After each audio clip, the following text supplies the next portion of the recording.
Each year, Microsoft Research hosts hundreds of influential speakers from around the world, including leading scientists, renowned experts in technology, book authors, and leading academics, and makes videos of these lectures freely available.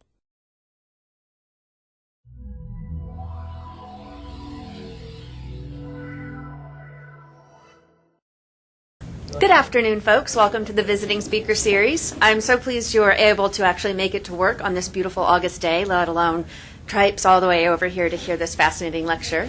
But you are in luck. Dr. Kathryn Cramer has done amazing work, both with the public and in the academy, on what is called asset-based thinking. And I'm very pleased that she was able to make the time to come out to Microsoft to chat with us for even just a little bit about her work.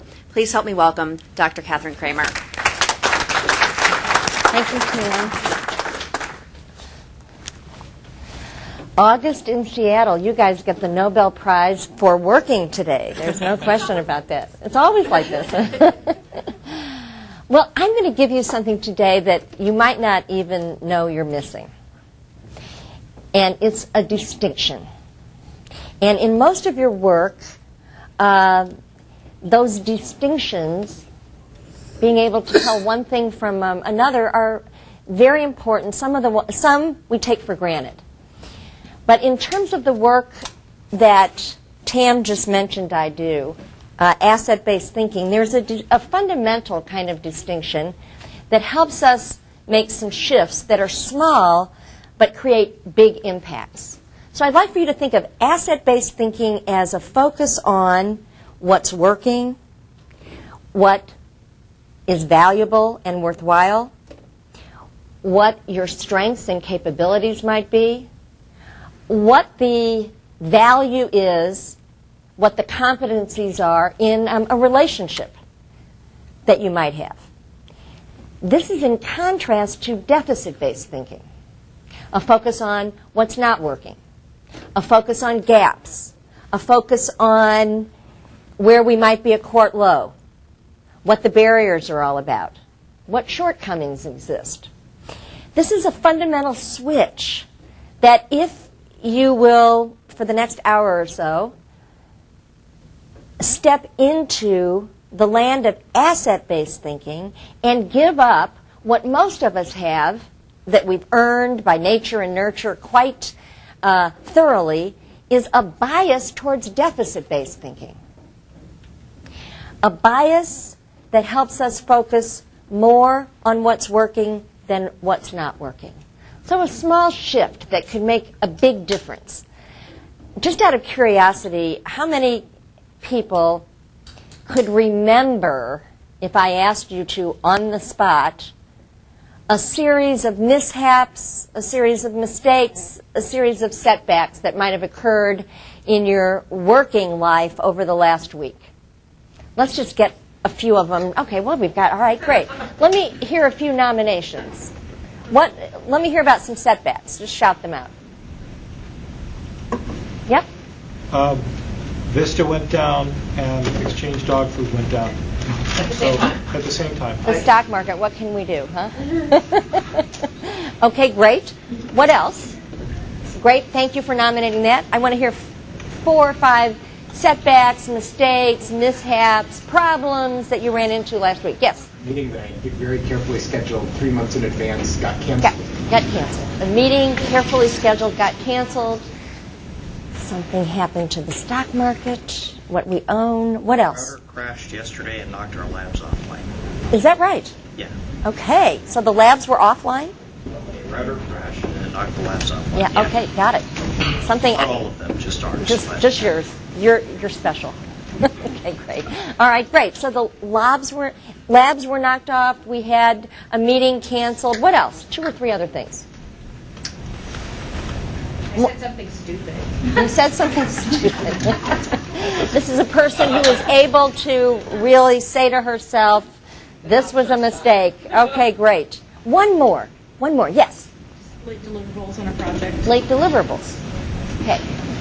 As we are reminding ourselves of this and we're listening to it, what happens? What's the impact of reminding yourself? The buzzkill. It's a buzzkill. Is that what you said? I've never heard that phrase. Can I borrow that? Can I borrow that? It's a buzz kill. Isn't that great? So, yeah, it's a downer. It's something that actually has an impact on energy level physiologically. It also tends to narrow our focus. It tends to create an analytical, problem-solving orientation. How can I fix this? What is it that we need to do to make sure that never happens again? Or when it does happen, we have plan B. Redundant paths. Redundant paths, absolutely. And then that whole issue about the deadline is missed and I misspoke creates a focus on the self that is extremely interesting. We're going to explore that there are different aspects of deficit-based thinking and asset-based thinking that really help us to manage the mindset towards the asset-based side. And this is basically how we do it. This is the proverbial glass half empty, glass half full. And when I did my media tour for the book that we have just published in April, the press would ask me, after a few minutes of conversation like we've just had, is this just about seeing the glasses half empty or half full? And I said, absolutely not. Because it doesn't matter where you start. Asset-based thinking can be useful whether you're a glass half full or a glass half empty person. By the way, what's the value of being a glass half empty person? How many of you might admit to that? Right here. Okay, great. So how are you valuable to us? Oh, because I always want more. Because you always want more. Oh, yeah. It's never quite enough. What else? The glass half empty person. Devil's advocate. Devil's advocate is able to spot trouble before anybody else is able to spot trouble, is looking for 3 or 4 solutions in anticipation of the problem. Glass half empty people actually are extremely valuable. How about glass half full? How many of you really believe that you lean in that direction, glass half full? Let me see the hands. Everybody else is sort of neutral, goes either way. So glass half full people, why? How are you useful? Positive thinking. Okay. Finding opportunities. Finding opportunities. So one of the things I noticed as I studied your culture is that innovation is right on the top of the list, yes? And so people who are glass half full people can be asset-based thinkers also, and they tend to help us see what are the possibilities. The real answer to the question is what's in the water. For asset-based thinkers, what we look at is we look at what's in the water so that we can raise the water level. It's the assets, and here's what I want you to remember, in yourself, in other people, and in situations. It's a quick little SOS, reformulating the meaning of SOS. Self, others, situation. Let's start right here. I want you to think about this situation, this speaking series, this day, August 17th. What are the assets in this situation? I want us to think together. The assets in this very situation that are real or potentially real. Yes? We have the freedom to come here. Freedom to come here. Thank you. What else? You're here. I'm here. Thank you. Opportunity to learn something new. Opportunity to meet someone who has something to say. A chance, the freedom to be here. What a great observation. I was also thinking that maybe this was an asset because it's a break in what you normally would be doing. And what else? And I mean, another asset is that the next time we're trying to convince somebody to look at assets, we can say, well, remember what in the talk on asset-based thinking, not sure if you saw that. So Right. It's a referent. Yes, it's a referent. It's a touch point. It's something that you can find useful going forward. What assets in yourself do you possess to take advantage of the assets in this situation? So we're learning something, we're meeting somebody new, we've got the freedom to be here in the first place. We can use this as a touch point. This is a break in the action. What assets do you possess that will allow you to take advantage of the assets in the situation? Yes? Open-minded attitude. Thank you. What else? Cash or credit? Cash or credit? Oh, the books. That's great. Cash or credit card? Absolutely. Yes? I just said intelligence. Intelligence. Give me two more. Desire. Desire. What else? I'll come back to desire. That's a really good one. What other assets? One more. Passion. So do you imagine that if in any situation you were to calculate assets present in the situation along with assets present in yourself intentionally, you could begin to take advantage of, in a more intentional way, what's possible, what is right in front of you. Now let's take the O. Look around you. The assets in the other people in this room. In the relationships you have with other people in this room. Name me some of those. The assets in others in this room. Different way of thinking. A different way of thinking. So you're going to hear diverse points of view. That's an asset. Thank you. What else is an asset in other folks right in this room? Different knowledge base. Different knowledge base. What else? Support. Support for what you say, maybe. Or, yeah, great. What else? Different networks of connections. They know different people. Different networks of connections and a uniform identity with Microsoft. So we have, to the extent that we are able to see the assets more than we see the deficits, and if we are able to use those assets, whether we're a glass half full or half empty person, doesn't matter. We're on our way. This is one of my favorite images. By the way, these images are from the book. They're beautiful. And they are, thank you, they are Getty Images, another Seattle-based company. And they have a whole archive of images that probably many of you tap into. This was my first experience with Getty. And this image, we've been together now for about 7 minutes. What does this image teach you without seeing or saying anything else about ABT? Innocence. Innocence, okay. Say a little bit more about that. So innocence maybe sparks ABT. There is a sense that early on, this desire-driven channel, which is what ABT is all about, what I want, is available to us literally for free. We actually lean in that direction. What are the adults doing? They are ignoring each other. They're busy, right? Yeah, they're solving problems. They're checking off my to-do list, whatever they might be doing. They're working.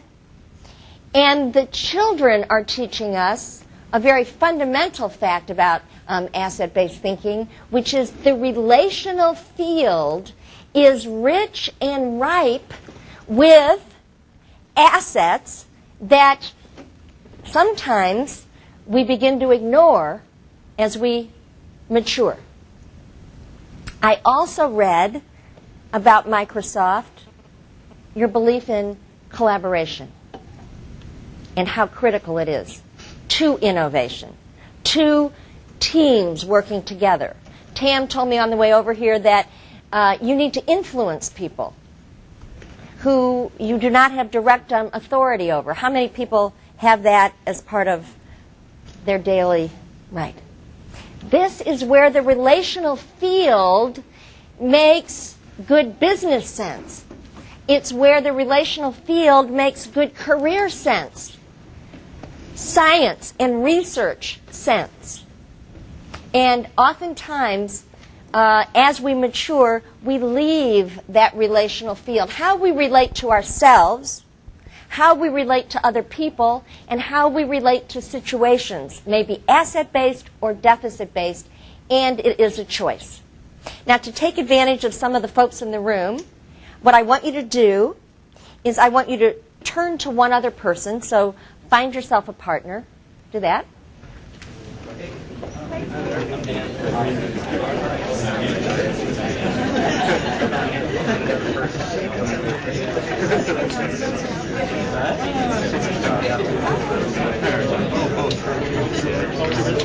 Good for you for introducing yourselves. Fabulous. Okay, this is an exercise. I'm about to ask you to do something. How many people are sitting with somebody they don't know? Raise your hand. Okay, fabulous. And again, once again, whether you know the person or not, this is going to be an interesting exercise decked at changing the way you see yourself. So the first part of this process, whether you're reading the book or you're experiencing a leadership development program or we're having this kind of conversation, is to put the oxygen mask on yourself first so that you can be asset-based, more asset-based when you look at yourself. And that will set the stage for being more asset-based in your thinking with other people and situations. This little boy is having a great time, and that's what we want you to do also. So asset-based thinking is about the desire-driven channel. And here's what I want you to do with this other person. I want you to decide who's going to be A and B. So do that right now. Who's going to be A and who's going to be B? Okay, B's, are you ready? B's are ready? I want you to tell A something that you want to make happen that has to do with your career, with the work at hand, one thing that you want to make happen. And A's, when you hear this, I want you to do the following. I want you to ask B, why is that important to you? 3 times. Okay? And why else is it important to you? And tell me again, why else is it important to you? And tell me more, why else is it important to you? Go.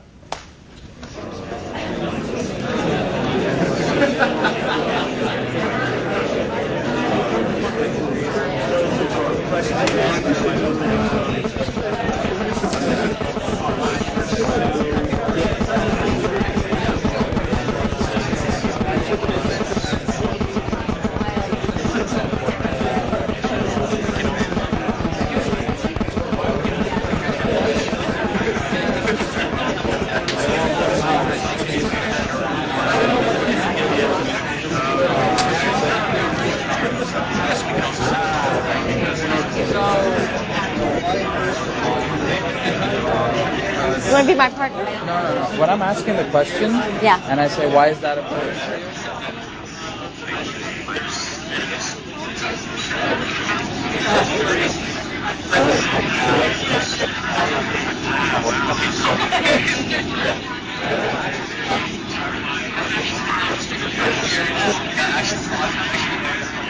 Did I do it right?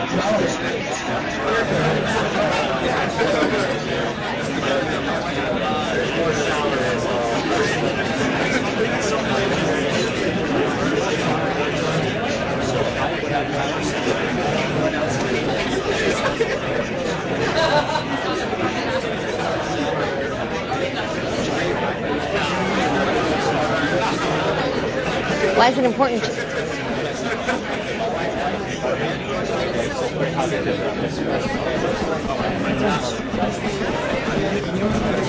Are you interviewing him? No. I'm the person who's getting asked.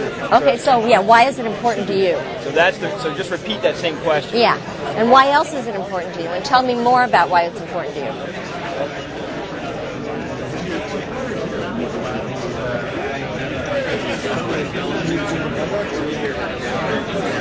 Okay, finish that thought.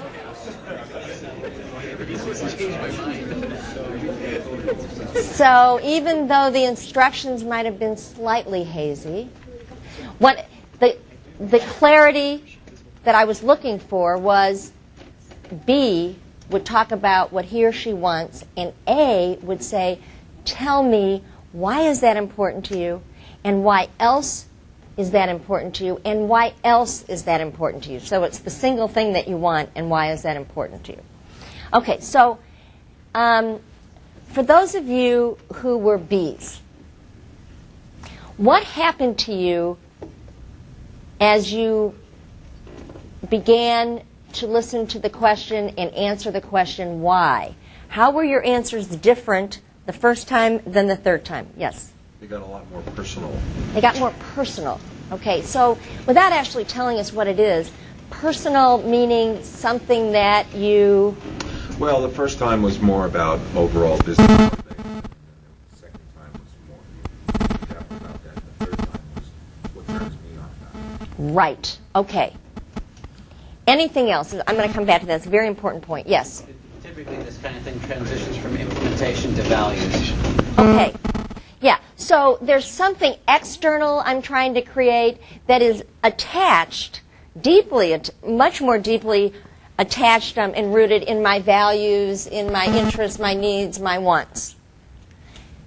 As you were listening, A's, to this, what happened to your listening as you went from, here's what the person wants to make happen, to the first why, the second why, the third why? Yes?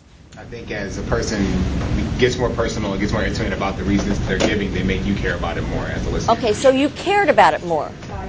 Okay, what else? I just found that the first answer, while it was the answer, I knew that there was something more to go for. So when you first said ask her 3 times, I was like, please. And I realized that when she answered it the first time, I actually wanted to know what was at the heart of the matter, not just like the general. Okay, so this is very important. There is something, there's intrigue here. When somebody's willing to go a little bit deeper here, as the listener, there is intrigue. And what were you going to say over here? Somebody raised their hand. As listener, what happens to us? The word that I keep coming back to with the picture before and with this is curiosity. It just kept intriguing my curiosity. That picture? The one before it, the baby one. The baby one, yeah. sorry. I have many different ways of making this work. That one. I was thinking curiosity. That's the word that came up. Yes, and so here your curiosity was piqued a little later in the conversation. Yeah. So let's connect the dots here. If we get more personal and we as a speaker are more clear about how what we're trying to make happen is connected to our values, our interests, our needs even perhaps, and as we speak that, we pique somebody's curiosity, we actually hold their attention, we're actually as we get more intimate, there is a real caring on the other side. Now I could maybe get on board with that because I'm more interested in your success. What actions, what types of interactions could we start to apply this to immediately as we leave the room today? My glass is half full, and this is Microsoft. So my first thought was, I don't know that projects run personally. It's all about implementation. So I hope you give me the answer to these questions and I can move forward and be a more asset-based thinker.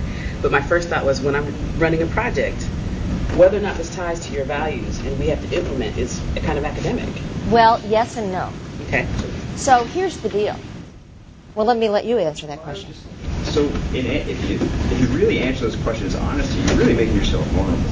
Yep. Because the response to why I am doing this, they're much different than, why does Microsoft need to do this, or why do I think what is the business aspect versus why am I doing this? It's kind of like, why am I here? I personally, it could be that big. And a lot of times it's very difficult to share those, especially with somebody that you don't know so well, and there's a whole trust that you have to build with a person to get to those whys. I would see, if you say where are you going to take this from here, it's more taken home and it's more the personal relationships with people that you already have, and or on the job that you already have, right? And maybe the people on your project team, or the people who report to you, or the people on those other teams, those matrixed teams that you have a lot of contact with, this why question can actually help people find their personal investment in the business objective.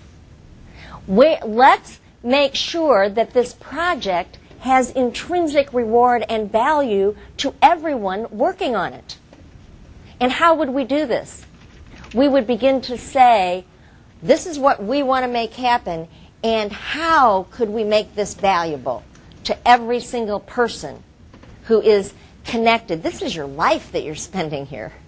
You know, and to have a disconnect between why you're up to something and what you're up to is literally an asset that's missing. It's a tremendous asset. And I want to take Glenn's point and honor it. This is not about having in-depth conversations about your soul, although I am going to mention that again, soul, with people who are perfect strangers. Okay? So we have to do this. I'm also thinking that in terms of this curiosity that you're talking about, in terms of helping yourself see yourself, this is a thing you could do privately. Have a conversation with yourself about how you could be more invested by having what you're up to deeply connect with who you are and what the next phase of your career is. There are many people who are able to go to Siberia, figuratively, if they know that it's going to make a contribution to something they want down the road. So this is about investing yourself in your future. Now,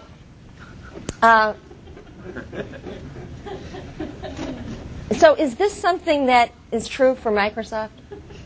No. That people believe that perfection is possible in this life? Not if you're still here. Well, here's what I'm thinking. That no matter what aspect of Microsoft you are investing yourself in, there is this notion that progress, a focus on progress, not perfection, is really going to get you the results that you want. I want to do a little test here and find out how many of you are prone to measure yourself in terms of how perfect you are. And I'm going to give you a high achievement drive test. I just keep hitting this, so I'm just going to put it down. So, the high achievement drive self-test. High achievement drive is very intimately connected with striving for perfection. I want you to put yourself in a grocery store setting. You've all shopped before, I'm assuming, right? This is not online. This is a matter of actually being in the store. What? Remember, way back when we used to do this. Before the electronic checkout system. Because we actually did a study looking for how high achievement drive showed up in ordinary kinds of behavior, like checking out of a grocery store. So I want you to think about yourself rounding the bend with your basket full of groceries. There are 5 behaviors that characterize high achievement drive. 5 major ones. The first one is, if you round the bend with your basket full of groceries, one of the first things you'll do, if not the first, is measure line length. So if you do that, give yourself a point. You can keep track of these on your fingers. If also you believe that life is a multivariate equation and you eyeball number of items in the basket, not only line length, but number of items in the basket, give yourself another point. If you will also look at customers to determine who is paying by check, cash, credit card, method of payment, are they chit-chatting, are they on their cell phone, give yourself another point. The 4th behavior is one of my favorites. The high achiever, before line selection, will examine competency of the checker before they select a line. How many of you have 4 points? Raise your hand. This is a very... All right. How many 3? Okay. How many 2? Does anybody have 2? Okay. I love this. This is so fabulous. Okay. So the 2... Anybody 1? Only 1? Okay. So the lowest score is 2. I feel 0. Oh, you've got a 0. All right. I go with the checker I like. Okay. Hold that thought. Okay. Are you reformed, high achieving? Yeah, okay, good. There is another way. But when you were doing these things, right? So those of you who still haven't quite gotten out of the high achievement habit, you can catch up now because the 5th behavior is worth 2 points. The 5th behavior happens after line selection takes place. The high achiever will line himself or herself up with another person in another line. You guys are way ahead of me. So why? Okay, so I hear benchmarking. And somebody over here saying competition. Got to make the grocery store somewhat interesting. It's very boring without this. But here's what I want to tell you. You get 2 points if you do this. So whether you're a 4-star, 5-star, even a 3-star high achiever, the real motive for lining yourself up with another person in another line, a more basic motive is what? Measure progress. Self-evaluation. Have I selected the correct line? Have I made the best choice? Now, the reason I'm bringing this up, if we do this in the grocery store, right, it can be a deficit-based afternoon. We can be extremely self-critical if we are high achievers. And that's why I'm bringing this up. Most of us don't want to give it up. But I would like for you to tell everybody so they can hear it, or I will repeat it. You select the best looking checker. No. The checker you like the best. Okay, so you know the people. Yeah. So if you happen to get stuck there, it's a great opportunity. I'm willing to wait. You're willing to wait. Great. And I'd like to point out that's an asset for you because you've chosen the one who you'd really like to have the conversation with. So the point here is, how often do you go into deficit-based thinking when it comes to yourself? What are your ABT triggers? When is it that you are looking at your own assets? When are you looking at your own deficits? So we mentioned a few things like the meeting that we planned for 3 months got canceled. We have acts of God and computers where things crash and the lab goes down. Most high achievers are willing to take more than 100% responsibility for outcomes. Put yourself back in the grocery store. By the way, raise your hand if you have 4 or 5. Let me see how many people have 4 or 5. So look around you. This is the high achievement drive criteria on the hiring test, okay? How many of you have ever been in a line, things are going very well, out of the corner of your eye you see a checker carrying a cash drawer? Right there. Now what are we doing? What are we doing now? We are now, well, before we move, we actually have dialogue with what's happening. Oh no, not me, not me. We even imagine that if we coach that checker, just maybe we can influence the outcome. Think about this. So as we're looking at mindset management, which is really what ABT is all about, what I want you to notice is what you're prone to. What are your DBT triggers? Let me give you one of mine. I was on my way to Monsanto about 2 weeks ago to talk to the leadership team there, what they call the ET, the executive team, about how to infuse their communication with more power and presence. And I was very excited about this. They're a great team. I actually like them.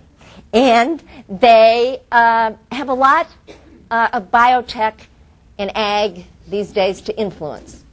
They're really a firm very much like you who are on the cutting edge of creating reality. So, I mean, you really want to work with this group. And I had faxed, not emailed, a proposal to my office. They created the document, sent it ahead to the executive team. I'm looking at it in hard copy, and page 2 is missing. Now, I'm not in the grocery store. I'm on my way to Monsanto to make this presentation. I'm going to teach you a technique to shift from deficit-based to asset-based thinking when it comes to yourself, and you feel responsible for something not working out. Can you imagine what I was saying to myself about myself before I used this technique? What do you imagine I was saying? Tam, what might be one thing? I'm stupid. You know, I'm your cousin, right? I'm stupid.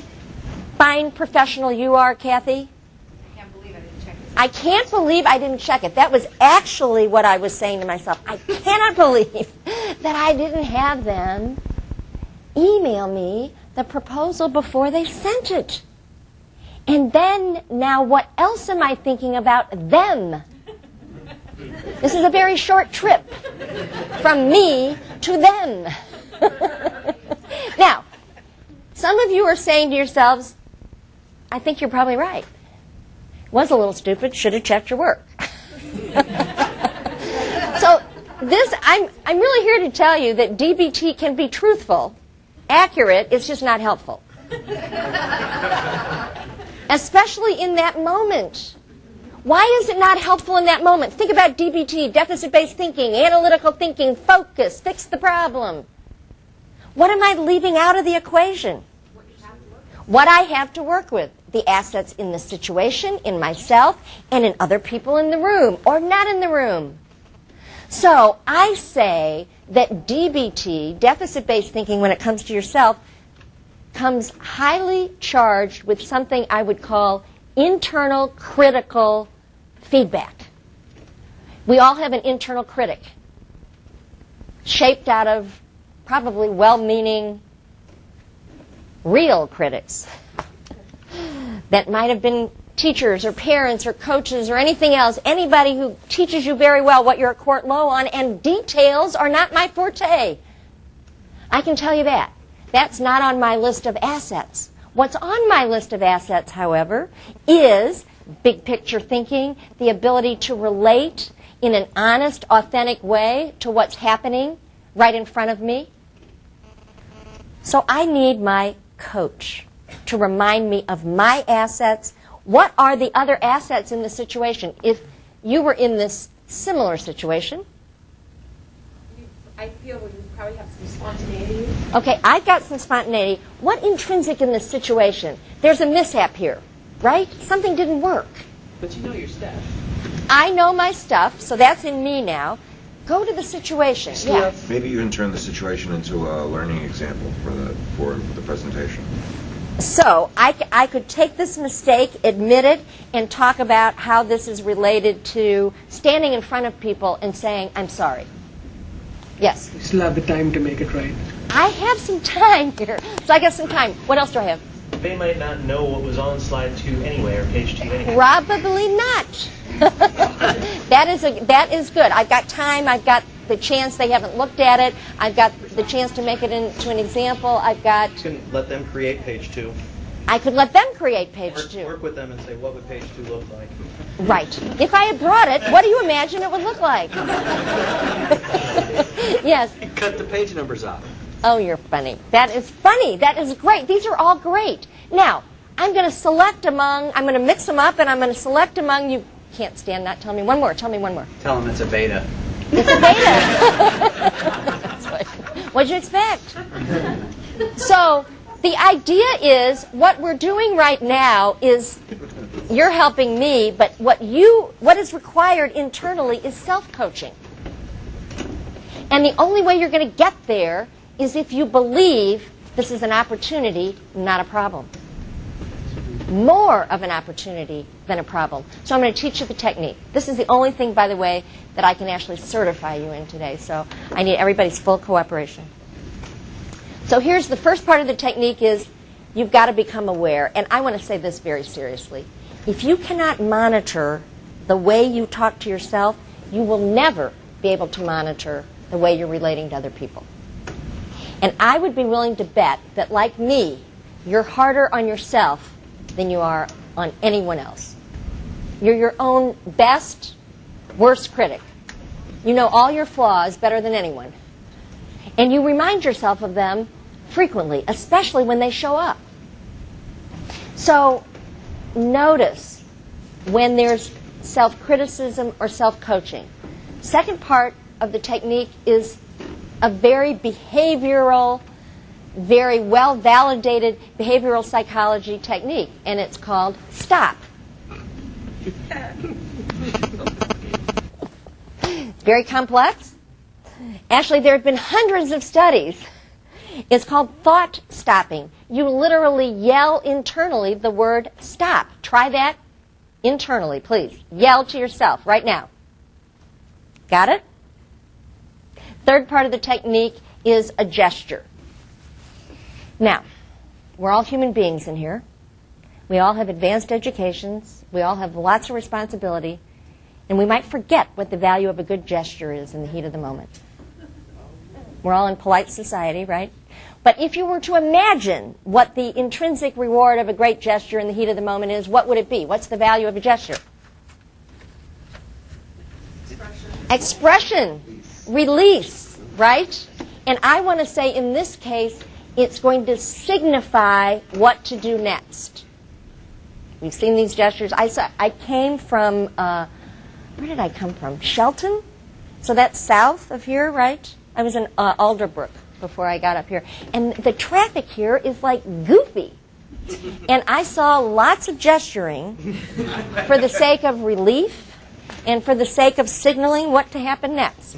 So I'm going to teach you one that's actually something that hopefully Microsoft will pick up. It will be something, a signal system within your group, within the function you operate in. Maybe it'll even spread across Microsoft. So here's how it goes. Put your right arm straight up, palms up.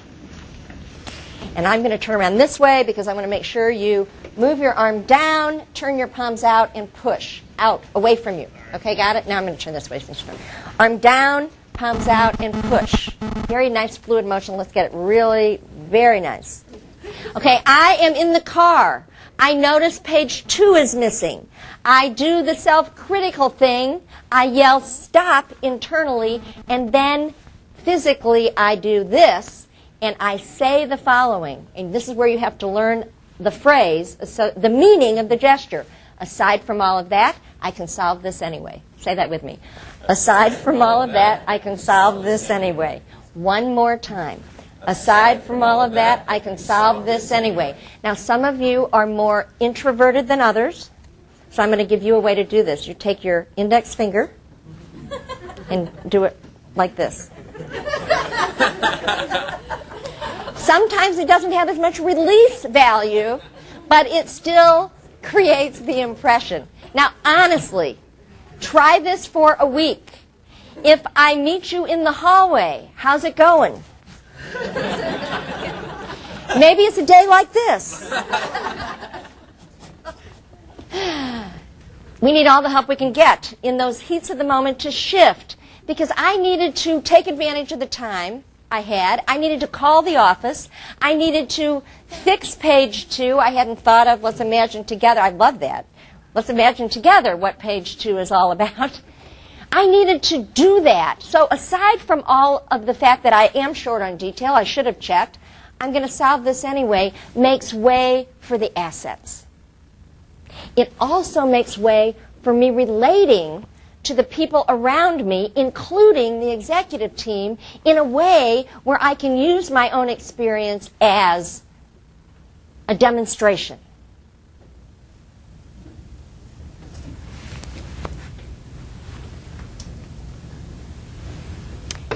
Bypass anxiety, build energy. There's a great American Indian saying that goes like this.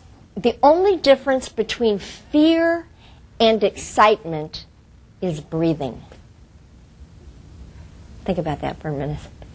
So the physiological truth of that saying is adrenaline is the natural bodily chemical that gives rise to attention. I can either be afraid of something or excited of something. On this roller coaster, who's the most excited? The boy. The boy. Who's the most afraid? The mom or the little girl. We don't know. I think mom, I'm not sure. But the little girl, right? And it's the same roller coaster. It's the same moment in time on the ride. And we've got two very different reactions and maybe one sort of mixed reaction here. How many of you manage people? Raise your hand. How many of you have children and parent? How many of you are on a team? Okay, so here's what I want to say to you. If you're anxious, they're going to be anxious. If you're energized, they're going to be energized. It's contagious. It's our job to manage being energized by what's happening rather than anxious. Now, I got to tell you, as you well know, there are many moments when anxiety is a natural reaction. And we're not so sure that we have the choice. In your A-B team, here's what I want you to do. So if you'll get back with your A's and B's for just a minute. Got it? Got your partner? Now, A's, we're going to give you a chance to talk to B. And A's, I want you to think about what it is you're trying to make happen. And I want you to think of 5 assets that you possess, and I want you to say those out loud to B, that will make sure that you can leverage to make sure that what you want to make happen. And you don't have to talk, you don't even have to say what it is. I just want you to talk about the 5 assets you're going to use to make whatever it is that you're trying to make happen.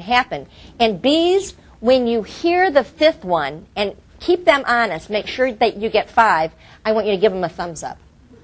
Okay, go. Okay.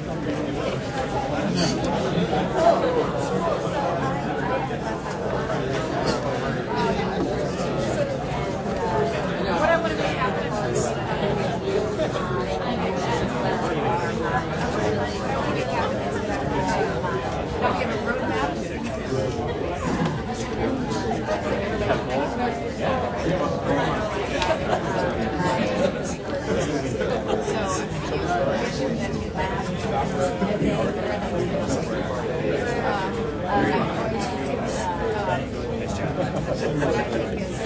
Who's B?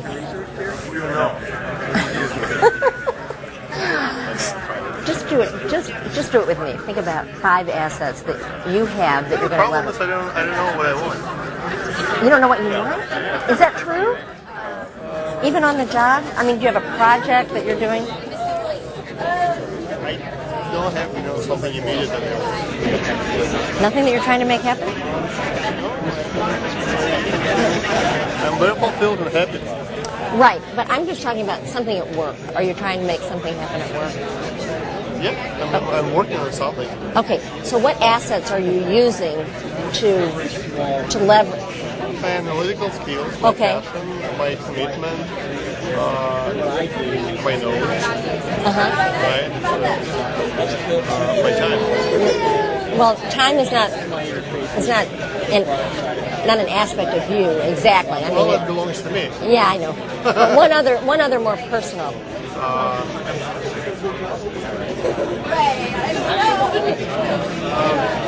I talked about knowledge, commitment, passion, right? See, it's hard to come up with 5. That's why I wanted everybody to do this. It's hard to come up with 5, and I've got some research to show you, to tell you about in a minute.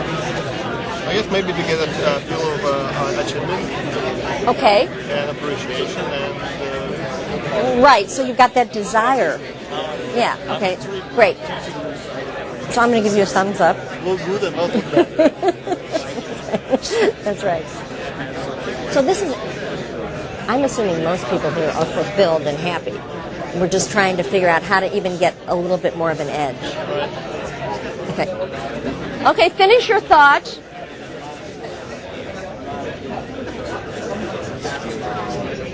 So A's. What was it like? Most of you are talking to people you don't know very well. So what was it like to come up with 5 characteristics, qualities that you possess, talent, skills, capabilities that you're leveraging to make something happen? What was it like to speak about that?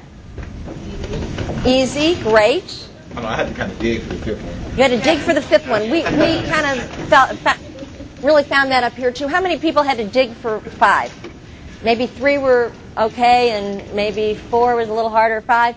So there is some research by John Gottman that speaks about the ratio of what you talk about with regard to yourself and other people that is most beneficial for you making progress and for the relationship that you have with other people.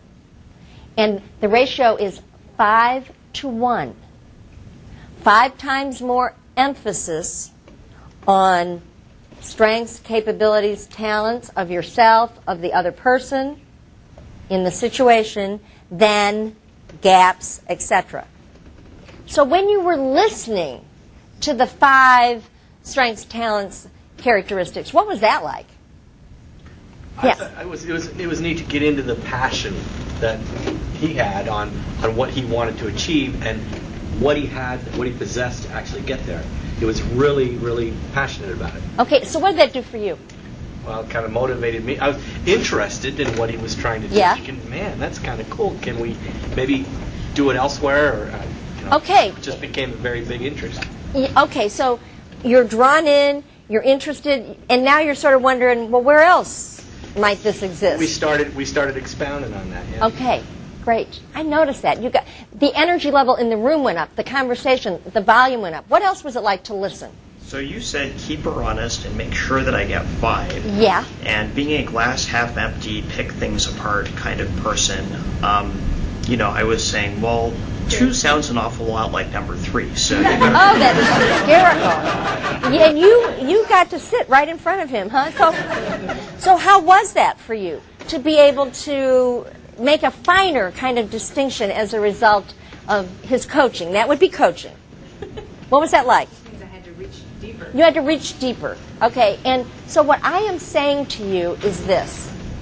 You need to remind yourself, that's what you just did, remind yourself of what it is you're bringing to the party, whatever the party might be, so that you can be energized, more energized than anxious. And then to be able to say this out loud to another human being in an authentic way, which is what all of you were being, is going to net out, in many situations, the encouragement and the energy that we just created in this room for the listener. It goes something like this. Thank goodness somewhere there is a person who is this talented and competent and this excited. So it's, again, something that I want you to experience right here so that at least in the privacy of your own mind, you will be able to do this kind of conversing. This particular image is one that I use to remind us that when you have vision, when you're excited about what you're going for, there's lift. And I want to teach you very quickly how to communicate to yourself and other people what your vision is on 3 levels that will be able to create lift, not only for you, but for the other folks who you're talking to. So I want you to write down 3 words: substance, sizzle, and soul. Substance, sizzle, soul. These are the 3 levels. Substance is the content of what you're up to. Vision is a bigger word than goal. Your vision of what you're creating, what you're making possible, and this can be in personal as well as work life. The what is the content. I like to call it the IQ of your vision. It is worth 7% of your impact. I'm going to come back to a further sort of clarification of this. Sizzle is the story that you tell yourself and others about the vision, the pitch, the sizzle piece. That's actually a term, I think, in marketing and advertising. Sizzle helps it come alive. It's not a small matter. It's the emotional intelligence of what you have to say. It's what moves and touches people. This level is worth 33% of your impact. The soul level is not what you're saying or how you're saying it. It's who you are and why what you're saying and doing is important to you. I call this the meaning quotient. It's the meaning that you are investing in and deriving out of your vision. So I've already told you that asset-based thinking is part of my life's work as a psychologist. And giving people access to it, methods, tools, being able to improve leadership, collaboration, innovation, all those things that we want. Culture. Use asset-based thinking to do that. That's the content of my message. And I better know my stuff, or else I don't get published, or else I don't get invited to speak, or else nothing I say will stick. So it's my entry card with you. It's a necessary but not sufficient condition, like we talk about in biology. It has to be there. I have to have substance, or else I have no impact. But it's only worth 7% of the eventual impact I have. I grew up Catholic, and I went to a convent Catholic girls' school from the time I was in kindergarten till after I graduated from high school. And every Monday morning of my life for 13 years, I wore a different color uniform on Monday than the rest of the week. I wore a pair of white gloves, and with the rest of my particular classmates, I stood in front of Reverend Mother, the entire school body, all of the faculty and nuns, and each person, myself included, was called out. Their name was called out one at a time.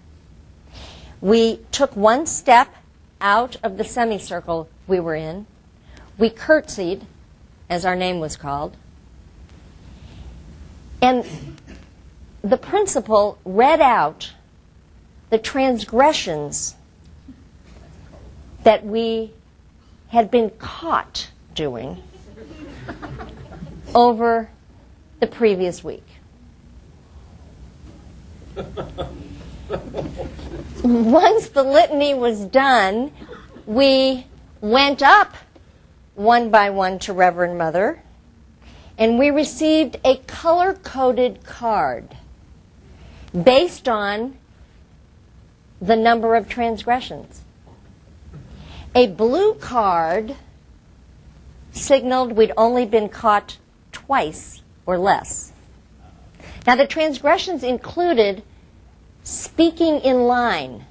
We walked to class in silence in what was called ranks, and one of the ways you could get a mark was to speak to someone else in line. Now, these are 5-year-olds. These are 10-year-olds.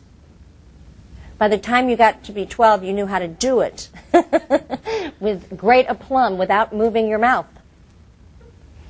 If you got 5 transgressions or more, we had a blue card, we had a pink card, we had a yellow card, and we had a black card. Now, this is one of the best deficit-based feedback systems I have ever encountered in the entire universe.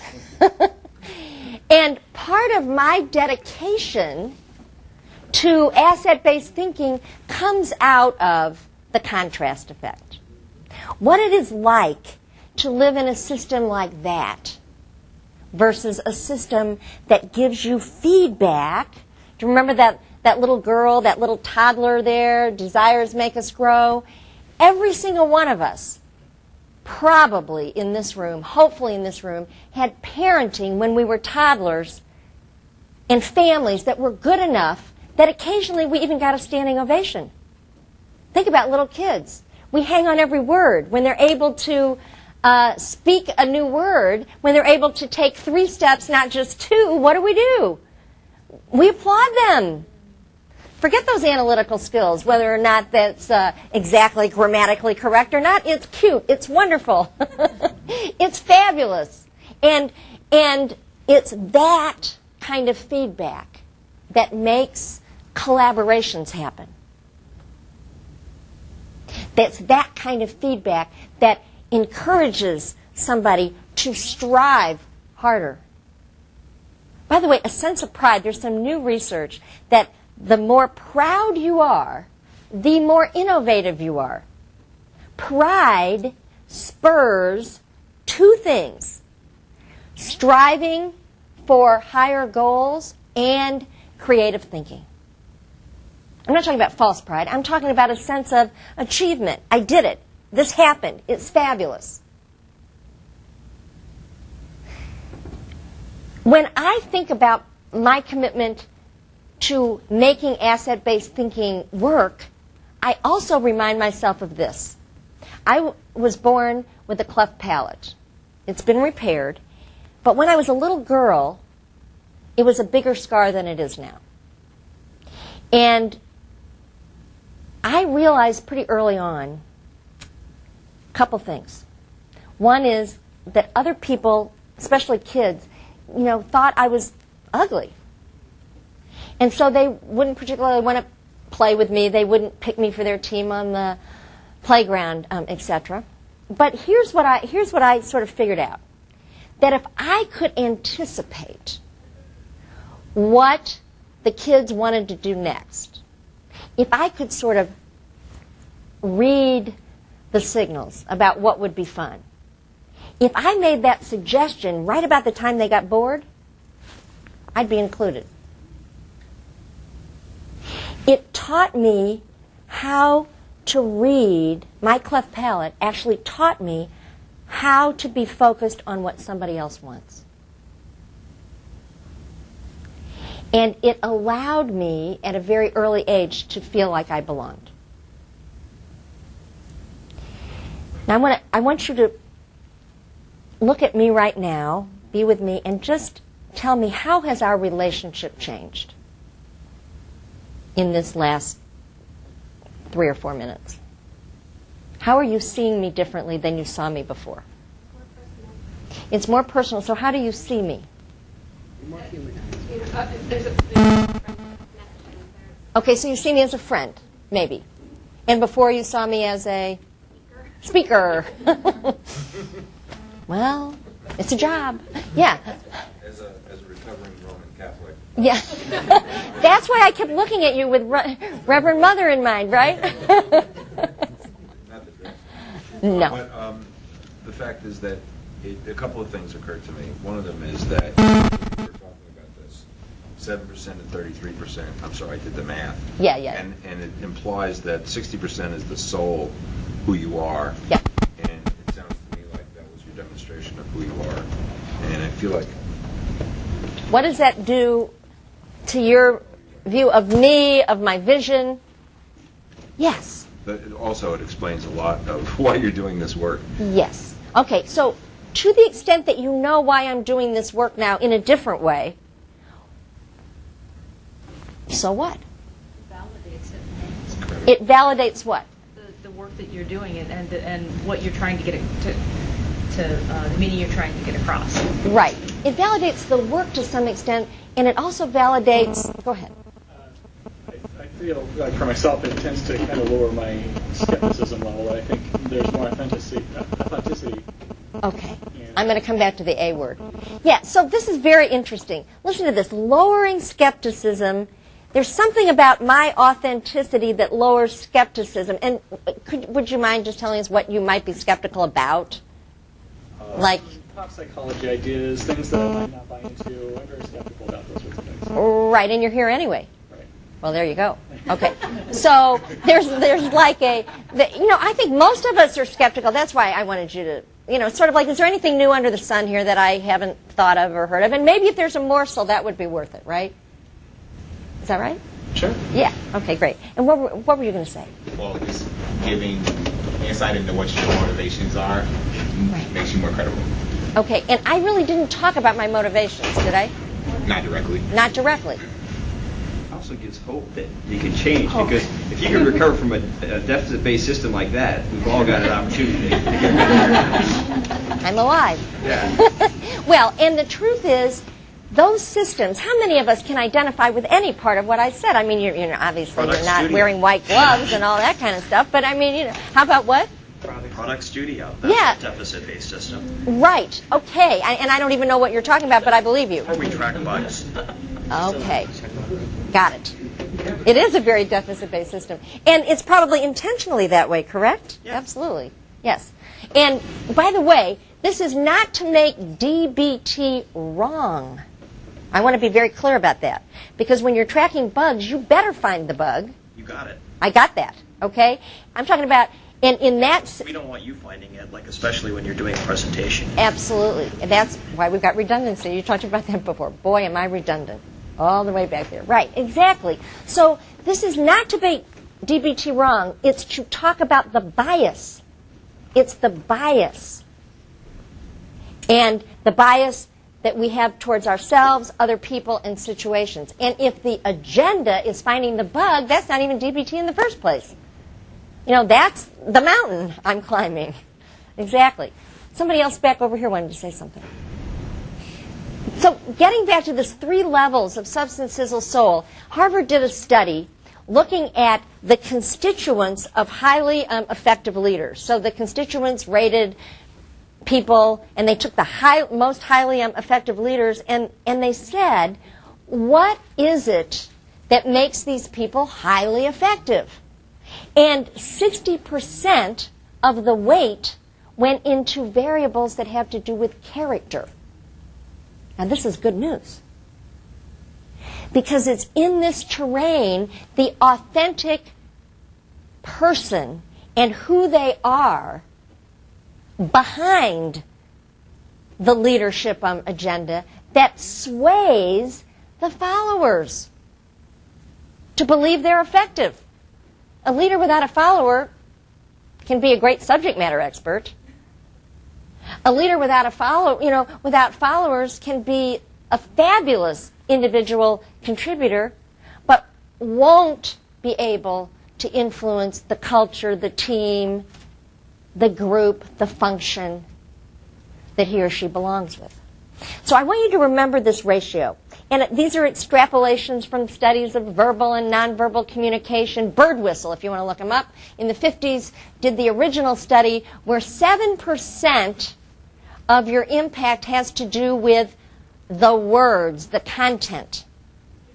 And his data showed that 93% was nonverbal. Well, nonverbal is all about who is speaking. And we've got Geiger counters for that. So when you're thinking about influencing, remember these 3 levels, and I'm hoping Substance, Sizzle, Soul will help you get there. What you're saying, how you're saying it, and who you are behind the substance, why you believe in it, what your value systems are. We did that little activity earlier that helps us to remember the question why. It's a real asset. Change the way you see other people. Why in the world are these 2 women representing this entire subject in the way that how is their activity there on the screen giving you a clue into what we need to do to change other people? Change the way we see other people. Sorry. look closer, be able to magnify, and I bet you know what I'm going to say next. See eye to eye. And magnify what they have to offer. Unfortunately, we tend to notice nuisance factors and maybe large gaps faster than we notice what somebody brings to the party. So here's your assignment. I want you to write down 2 names, the initials of 2 different people. The first person should be somebody that you highly value, somebody you respect and admire, somebody who you believe is truly an asset to you, the organization, the team. And if you're not going to write it down, at least write it down mentally. Everybody got that person in mind? One more caveat. Pick a person, make that person a person who you've noticed has actually done something that you appreciate or admire in the last week, 2 weeks, month, but you haven't told them anything. You haven't told them about that yet. So it's a person you admire and respect and value who's actually done something tangible that you noticed, but you haven't brought it to their attention yet. Something that you thought moved things forward, something that you value. Everybody got that person? Okay. Here's the commitment. I want you to tell that person what you saw them contributing, what you appreciated. Tell that person in the next 24 hours. Now you can do it one of 2 ways, in person or by voicemail, not email. Why? Somebody's over there actually doing one of those emails right now. In addition to email, you got to do voice or in person. Why would I say that? Voice contains emotion. Your voice is going to contain emotion. Your voice is what expresses what it is that excites you, thrills you, pleases you about this. I can tell you that emails are a distant third. Okay, now the other person whose initials or name you're going to make note of. Where am I going? Oh. Another buzz buster? Buzzkill. Buzzkill. It's not patented. You can use it. Not patented. This is a person who drives you slightly crazy. Somebody who is a thorn in your side or shoe. Someone who is not on your highly admired, valued list, but is important to some extent in your life. Getting work done, being able to live in your neighborhood. Everybody got one of those? 2 of those? You only need 1. Now, this is what I want you to do. I want you to, over the next week, observe that person in action and find something that you can thank them for. Something that you can communicate appreciation, even if it's mild. You know, this is not like they don't have to be the Nobel Prize winner. They could just move in the right direction. And you would acknowledge them by voice, either in person or voicemail. That's the other commitment I want you to make. So dampen with faint praise? No, not faint praise. This is not about faint anything. This is about authentic everything. And what is it? What's the wall we run into mentally when we hear this second assignment? I had somebody in New York, this is great. I was on 82nd Street in the Barnes & Noble, and there were maybe 80 people at something like this, but in a bookstore it's much different, and it's not a homogeneous crowd. We had people of all ages, whatever. And I had a woman raise her hand after I said this, and she said, "Why in the world would I want to do that?" And I think it was really for exactly what you're saying. It's sort of like, how fake could that be? So why in the world would I stand up here and suggest you do that? And this is for your sake that I'm suggesting you do it. To show that even the people you dislike have good things. And why would you want to do that if you were not a humanitarian? Your voice in your own. Here's the deal. Deficit-based thinking narrows the point of view. Asset-based thinking widens the lens. If you want to be able to have some practice, and if you want more of that person available for you to interact with, you got to really intentionally find other parts of that human being, which I guarantee you are there. There were only 2 or 3 people who have ever lived who we might all categorize as evil. That's a whole nother discussion. But the point is, there is much more than what we normally see of individuals, even people who drive us crazy. So this is a reframing process that is going to widen the lens and make it, I'll just put it this way, better to do business with that individual. This is the way we normally see people. Yeah, go ahead. There's a slightly modified version of this that I find has a network effect, which is, so say A is to tell B compliments. Yep. Do it in the presence of C and tell C about what's good about B. Positive gossip. So to be specific, like the other day my wife and I were walking down the street and we just stopped a total stranger and I told the stranger why I liked my wife. Oh, wow. And what did that person say? Just out of curiosity. Well, they were all giggly. I mean, it's Isn't that fabulous that here's a guy who actually loves and likes his wife? Right, so it's infectious, and then maybe it passes on. Pass it on. And plus, it's also, it feels less of like a fake flattery if you're telling a third person. Okay, and I'm assuming that you have been able to look your wife straight in the eye with nobody else around and say, that, you know, you're fabulous for these reasons. Yeah, but this steps out of the routine. Yeah, it does. Okay, I love it. So, a business application of what you're talking about is really what I was just saying, positive gossip.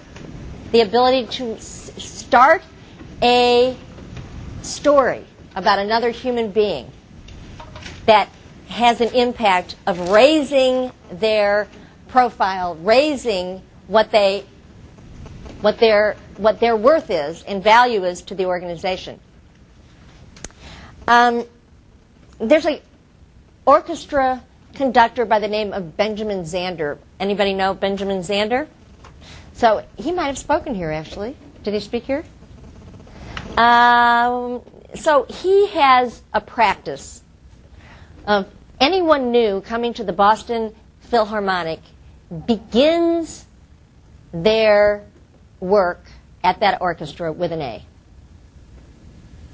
And there's been some research to show that when this occurs, and by the way, orchestras are very competitive, very isolating, very productivity-oriented places. It might sound like, because they have a great aesthetic, that this is a place where people come and play and, you know, support one another. It's really not so. Not ordinarily so. So beginning with an A, what do you suppose that impact is on the new violinist? They feel supported and, pardon? They try to live up to that A. Yes, they try to live up to the A. So they feel validated, they feel believed in, and guess what? They're living up to the A. It's the halo effect, the Pygmalion effect at work. Think about what would happen if every new project team member started with an A. This is something that we tend to, as adults, forget how to do. And I bet this is actually true to some extent here at Microsoft. Adults who are high achievers, who are in hard-driving environments, shy away from imitating other people. Why? You want to distinguish yourself. You want to distinguish yourself. And it's not fair. You're not supposed to look on somebody else's paper. Pardon? So the point here is this little boy is demonstrating the fastest, best way of learning anything. Finding a role model and imitating. Now here is the way to do this if you're not playing baseball. If you're playing baseball, you can imitate the stance. If you're a scientist, a marketer, a person who's in charge of facilities, it's not quite the same ball game, pardon the pun. So I'm going to give you a question, and I want you to mentally note it, and if you're inclined, write it down. Here's the question. How did you do that? The next time you see somebody doing something, achieving something, contributing something that you would like to add to your repertoire, this is the question you ask. How did you do that? Or how do you do that? Why this, by research, is the most reinforcing question you can ask anybody else.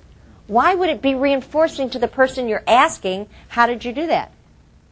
Because like, you acknowledge them that they did it. Yes. You acknowledge the fact that you don't know how to do it. Okay, it's mostly the first thing that you said. You acknowledge the fact that they've done something that you want to know how to do.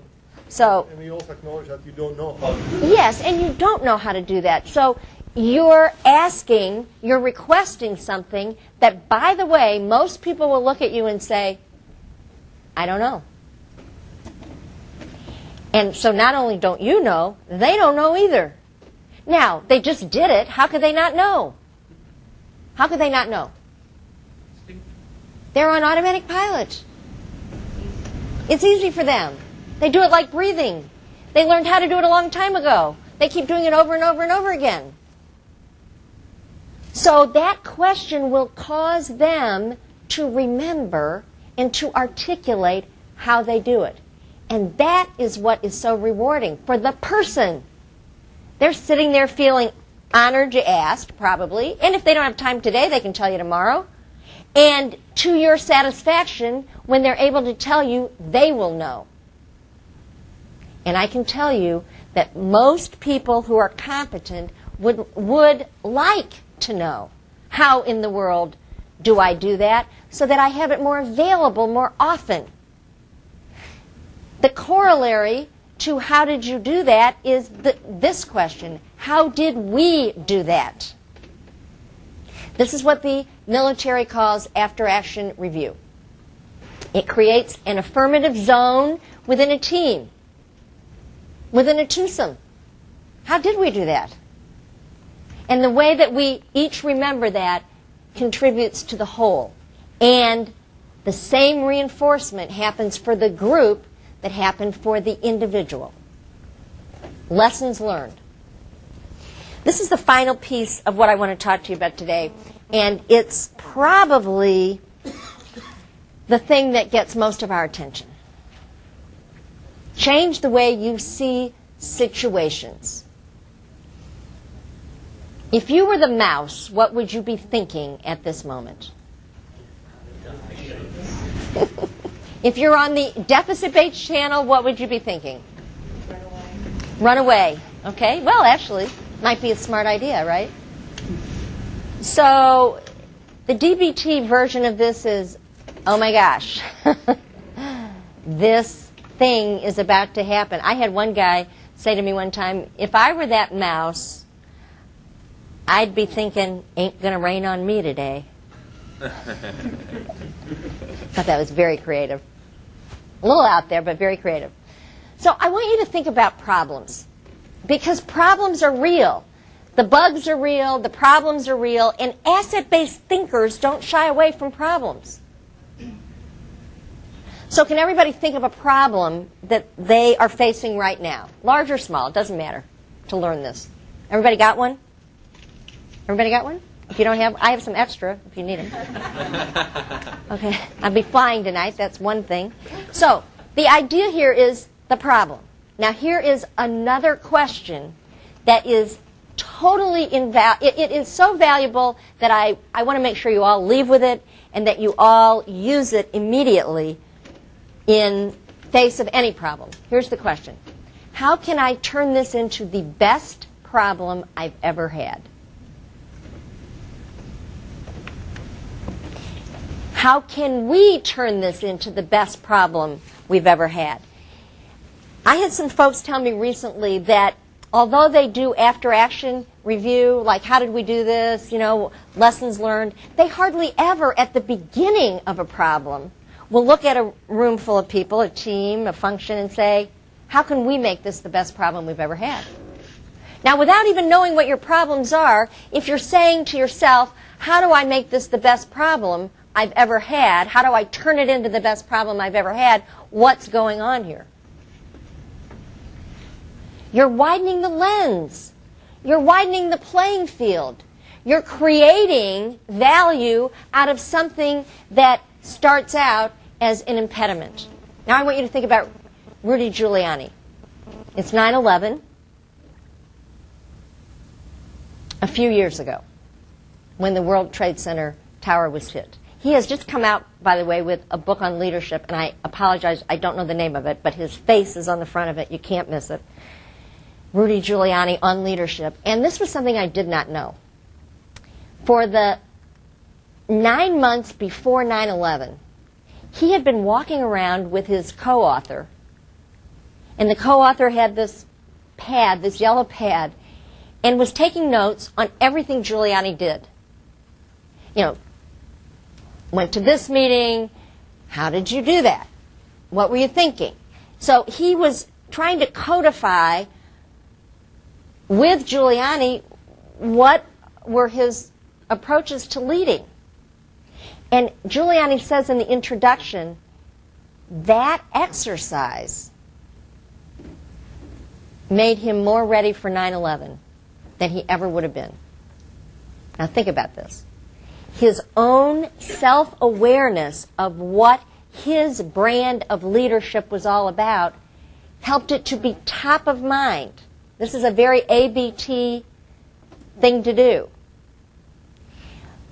Why I'm bringing him up is oftentimes we feel like this, where we are all just totally stymied. But in the case of 9/11, it really was a crisis, and there were horrible things happening. Loss of life, loss of infrastructure. What else? Loss of what else? What else did we lose? Innocence. What else? Safety. What else? Security. Civil rights, yeah. Yeah, we were, yeah, absolutely. Right. So these were real, tangibly real losses. In the wake of all of this, from the first moment to now, what were the real and potentially real gains associated with 9/11? Us. Same people in the room. You. Emergency response. Okay, there's an emergency response time. What else? A wake-up call. What else? We could have secured the goodwill of the rest of the world. Yes, there was the potential to do that. Right? It was available. Yes. What else? Together. Yeah, a sense of bonding together, right?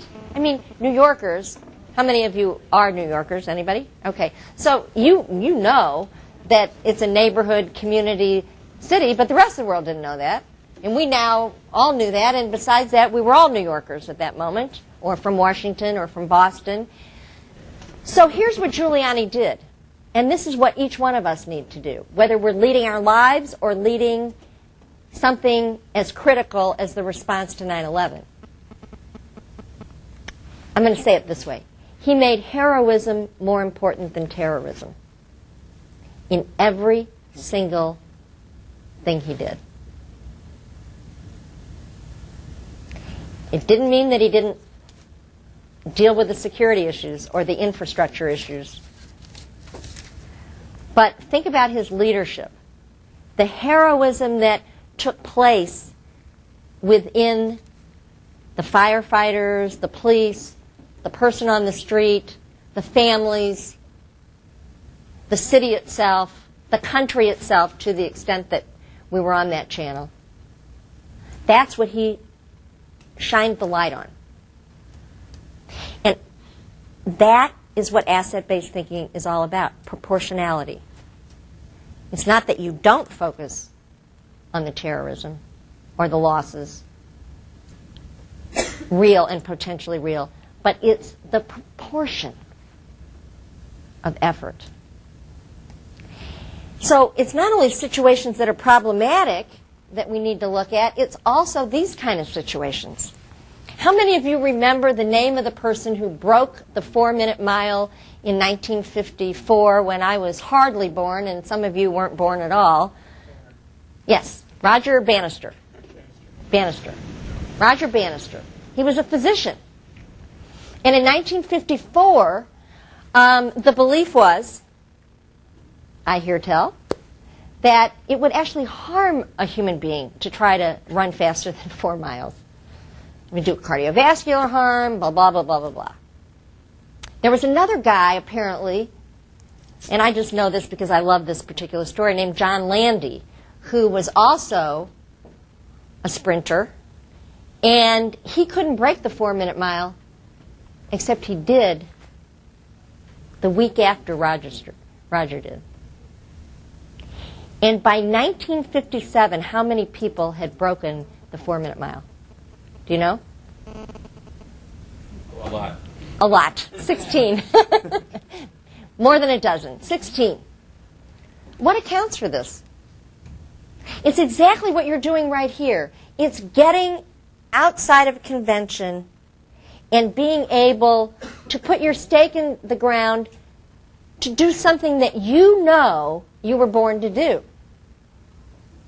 Breaking the 4-minute mile would not be what I'm born to do. Might not even be what you're born to do. But there's something, some boundary that you can push through and help others push through to break that 4-minute mile. And when you do that, it's contagious. One more little story about this. I love athletes because it's so tangible. So Mary Lou Retton, fast forward 30 years, in 1984, what was her distinguished medal? She was the first American woman to win the all-around gold medal in gymnastics.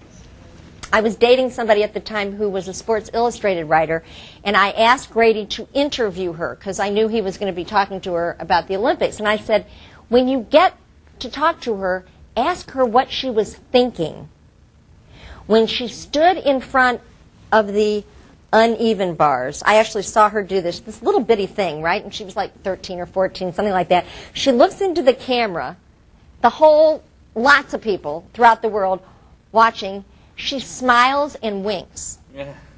And then she went and she got a bronze medal, which she had to get a medal, or else she would not have gotten the gold in the all-around. She smiled and winked, and I said to myself, so I'm a psychologist who studies people who are highly effective, what in the world was this 13-year-old thinking? So Grady asked her, and we were sort of dating, but not really, and she said, I don't have the slightest idea. And he said, oh, please, just tell me, think what you were thinking, because he wanted to make sure that I was excited about the news. And she finally told him. And I'm going to tell you because it's really one of the first lessons I had in what it takes, how much asset-based thinking can matter when you're really on the line. She said, well, I was standing there, I was breathing, and I was thinking about how hard I had worked and how hard my coaches had worked. And I was thinking about my family and how they were all behind me. And she said, and then I looked into that camera and I thought, this is the Olympics. This is an international game. This is where we all come together. And I'm standing here for America. And that's what made her smile and wink. And she said, I think that what I was really thinking was, hey, watch this. So that's what I wish for you, is that as you face the day, the week, the year, you can take inventory of what you've done, those around you, what they're bringing to the party, what you stand for, and characteristically, like Mary Lou, say to yourself and the rest of us, hey, watch this. Thank you very much.